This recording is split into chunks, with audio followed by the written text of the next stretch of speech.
الله وجوها لم تزل مثل السحاب.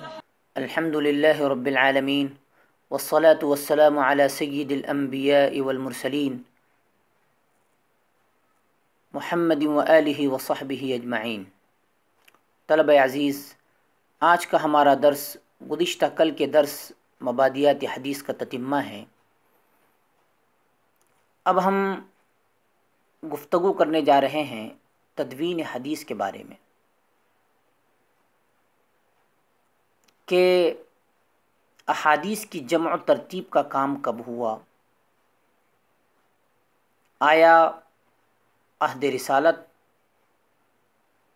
اور عہد صحابہ رضی اللہ عنہم میں یا بعد کے زمانے میں؟ کیونکہ بعض لوگوں کو غلط فہمی ہے کہ احادیث کی جمع و ترتیب کا کام تیسری صدی ہجری میں ہوا ہے. حالانکہ ان لوگوں کا یہ خیال محض غلط ہے، کیونکہ ابتدائی اسلام میں باقاعدہ حدیث کی کتابت سے رسول اکرم صلی اللہ علیہ وسلم نے منع فرمایا تھا. وجہ یہ تھی کہ اس وقت قرآن کریم باقاعدہ مدون نہ ہوا تھا، یعنی مرتب نہیں تھا.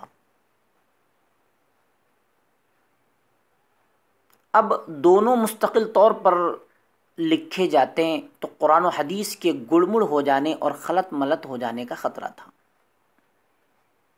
لیکن انفرادی طور پر احادیث لکھنے کی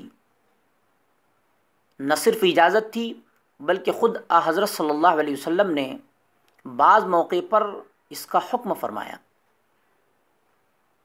چنانچہ ارشاد ہے، قال رسول اللہ صلی اللہ علیہ وسلم قید العلم بالکتابۃ قلت وما تقییدہ قال کتابتہ.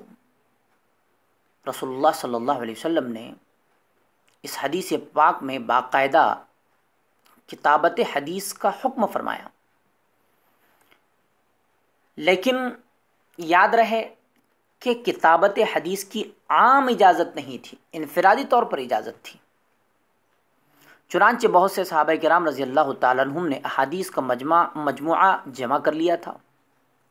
ان میں سے چند یہ ہیں: الصحیفۃ الصادقہ لعبد اللہ بن عمرو بن العاص رضی اللہ تعالیٰ عنہ، صحیفۃ علی رضی اللہ تعالیٰ عنہ، بلکہ اس سلسلے میں حضرت علی رضی اللہ تعالیٰ عنہ کا قول منقول ہے کہ ما کتبنا عن رسول اللہ صلی اللہ علیہ وسلم الا القرآن وما فی هذه الصحیفہ.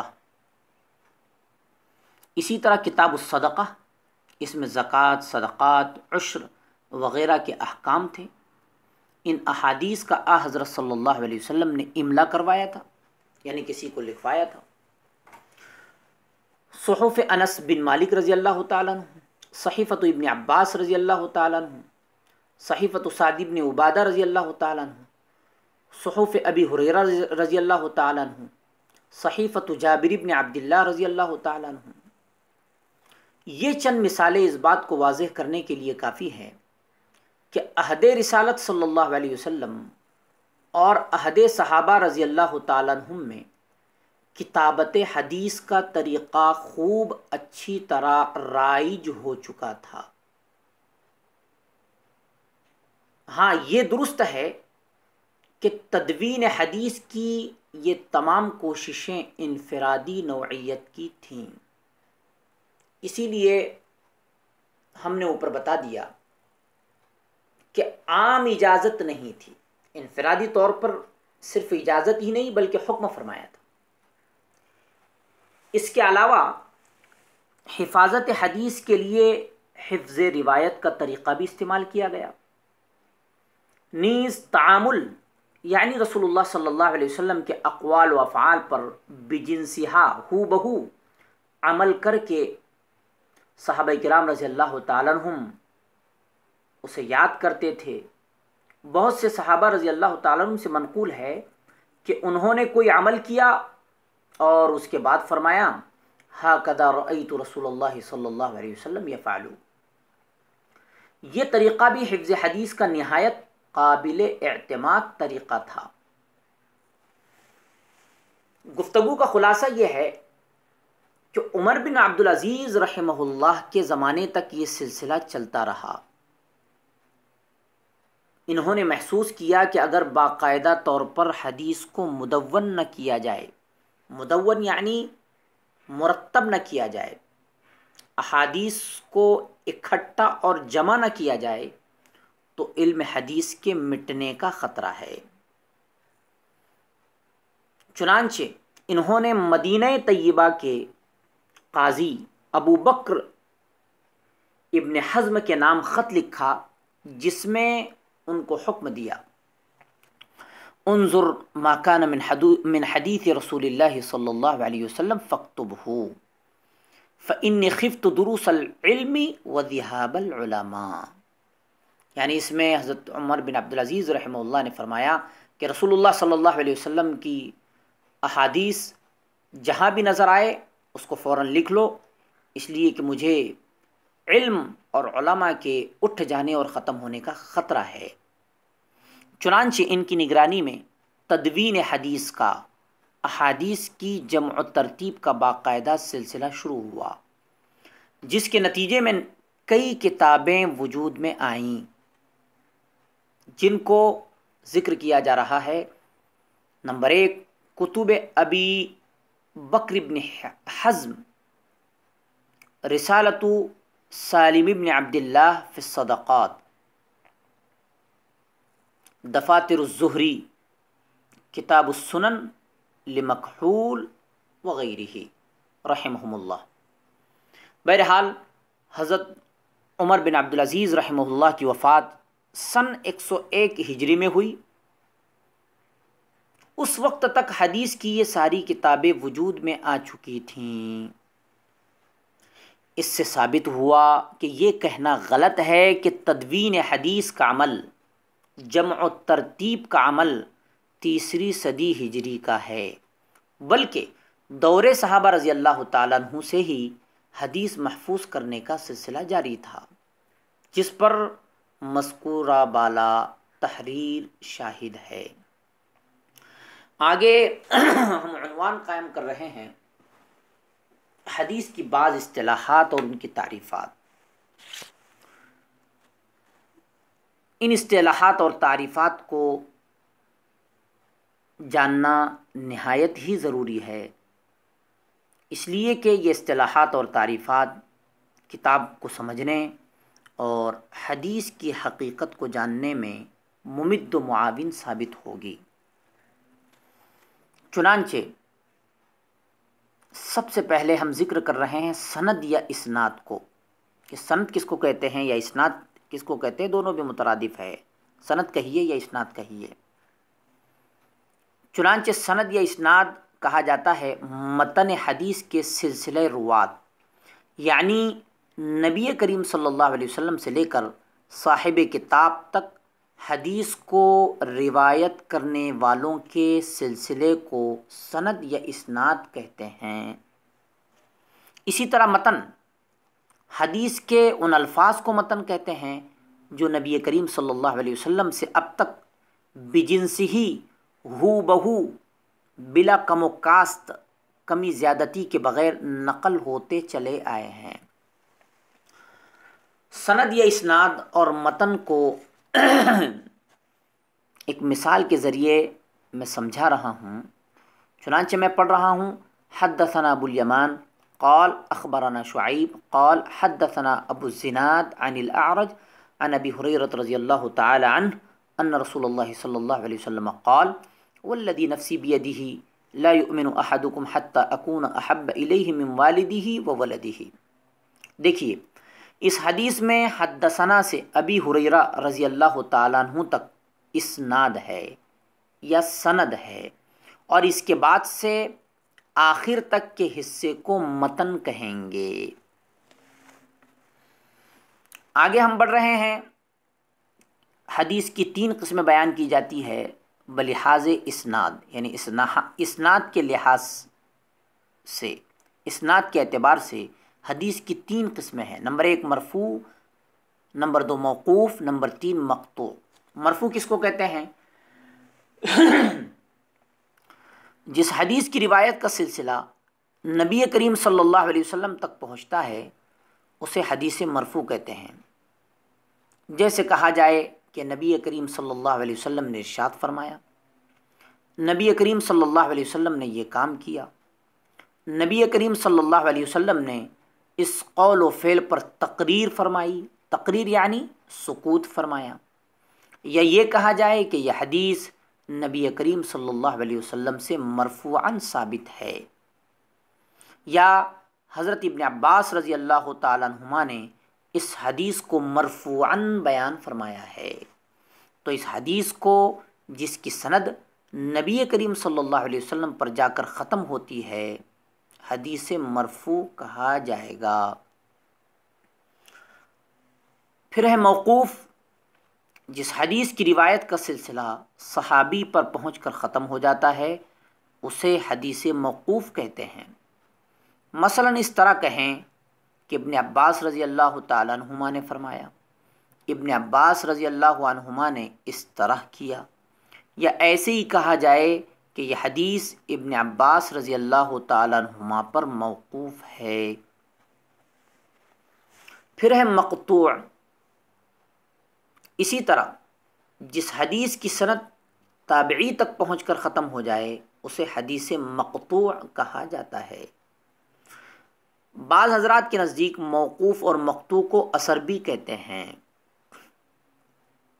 یعنی اس طرح حدیث کا اطلاق تو صرف نبی کریم صلی اللہ علیہ وسلم کے اقوال، افعال اور تقریر پر ہوگا، اور صحابی و تابعی کے اقوال، افعال اور تقریر کو اثر کہا جائے گا۔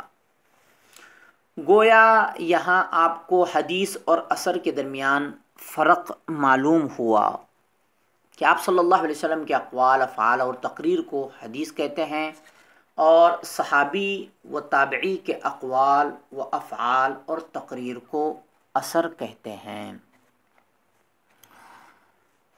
آگے ہم بیان کر رہے ہیں مرتبے اور درجے کے اعتبار سے حدیث کی 3 قسمیں ہیں۔ پہلے اسناد کے لحاظ سے 3 قسمیں بیان کی گئی، اب مرتبے اور درجے کے اعتبار سے حدیث کی 3 قسمیں بیان کی جا رہی ہے۔ نمبر 1 صحیح، جو اعلیٰ مرتبے کی حدیث ہوتی ہے۔ نمبر 2 حسن، جو اوسط مرتبے کی ہوتی ہے۔ نمبر 3 ضعیف، جو ادنیٰ درجے کی ہوتی ہے۔ ہر ایک کی تعریف بیان کی جا رہی ہے۔ حدیث صحیح وہ حدیث ہے جس کے تمام راوی مصنف کتاب سے لے کر حضرت صلی اللہ علیہ وسلم تک سب کے سب صاحب عدالت اور صاحب ضبط ہوں، نیز حدیث کی روایت کے وقت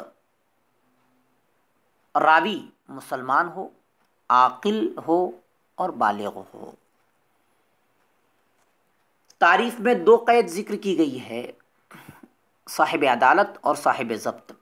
اس کی تشریح کی جا رہی ہے کہ صاحب عدالت کا مطلب یہ ہے کہ وہ صاحب تقوی و تقدس ہو، جھوٹ نہ بولتا ہو، گناہ کبیرہ کا مرتکب نہ ہو، اور اگر بتقاضۂ بشریت کبھی گناہ کبیرہ صادر ہو گیا ہو تو اس سے توبہ کر لی ہو، گناہ صغیرہ سے حتی الامکان اجتناب کرتا ہو اور ان پر دوام نہ کرتا ہو، اسباب فسق و فجور سے پرہیز کرتا ہو، صاحب مروت ہو، یعنی ایسے کام نہ کرتا ہو جو اسلامی معاشرے میں معیوب سمجھے جاتے ہوں، مثلا بازار میں ننگے سر گھومنا، سر راہ سب کے سامنے بیٹھ کر پیشاب کرنا، راستہ چلتے ہوئے یا سر بازار کھڑے ہو کر کھانا پینا وغیرہ وغیرہ۔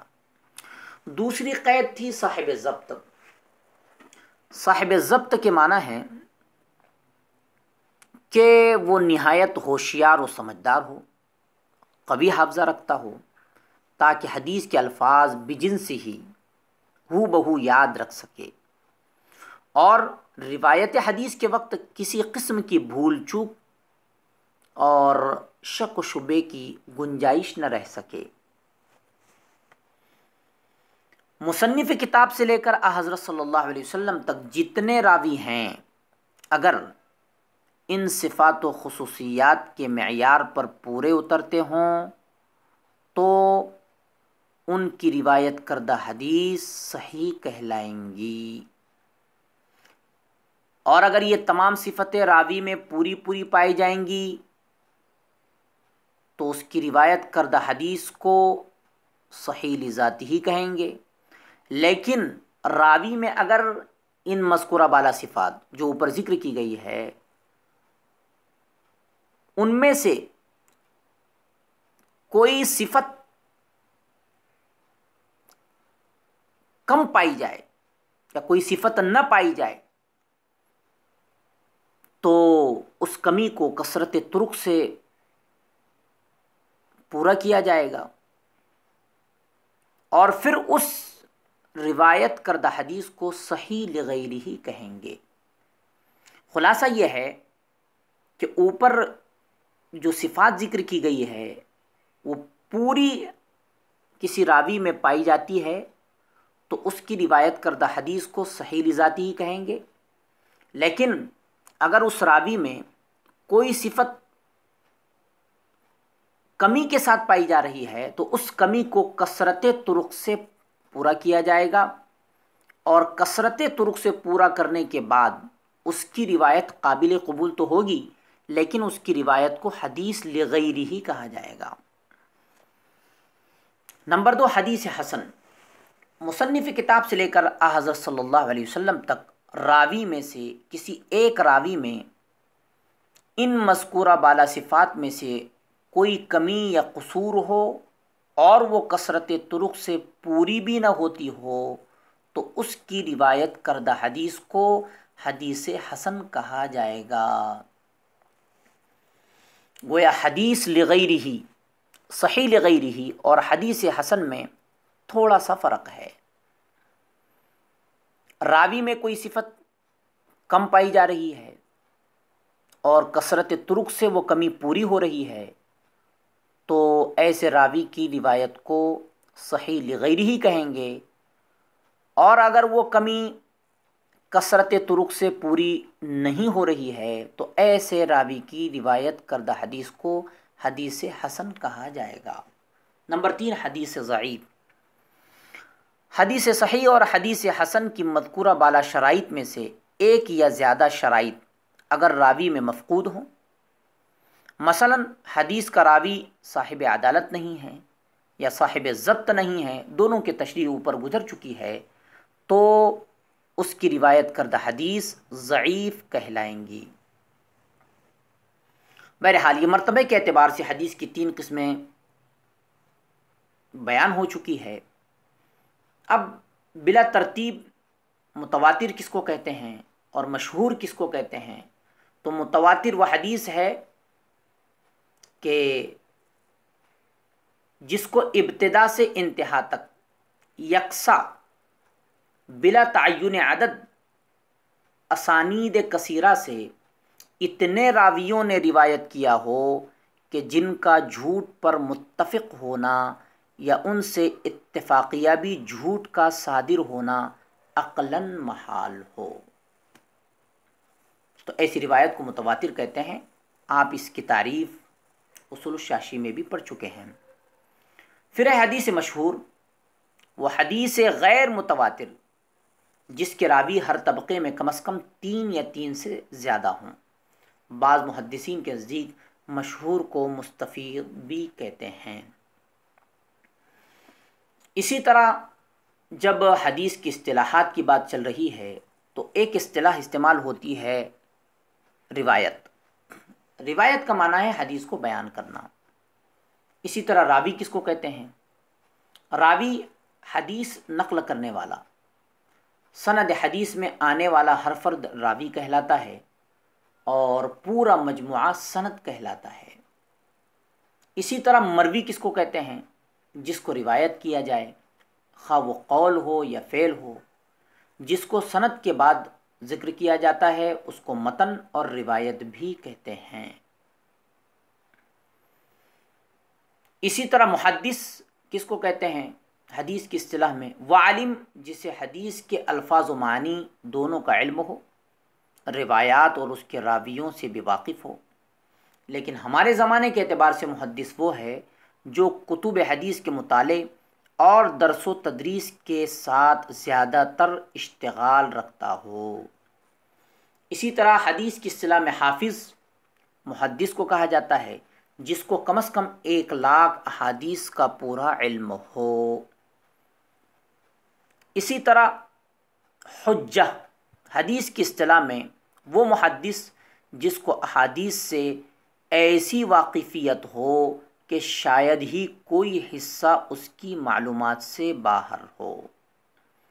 لیکن ہمارے زمانے کے اعتبار سے حجہ و عالم جو حدیث کے فن کی معلومات و تحقیقات میں اتنا ہو کہ وہ کسی حدیث کی تحقیق کی نسبت سے جو کچھ کہہ دے اس کے ہم عصر اس کو تسلیم کر لیں، اس کو مان لیں۔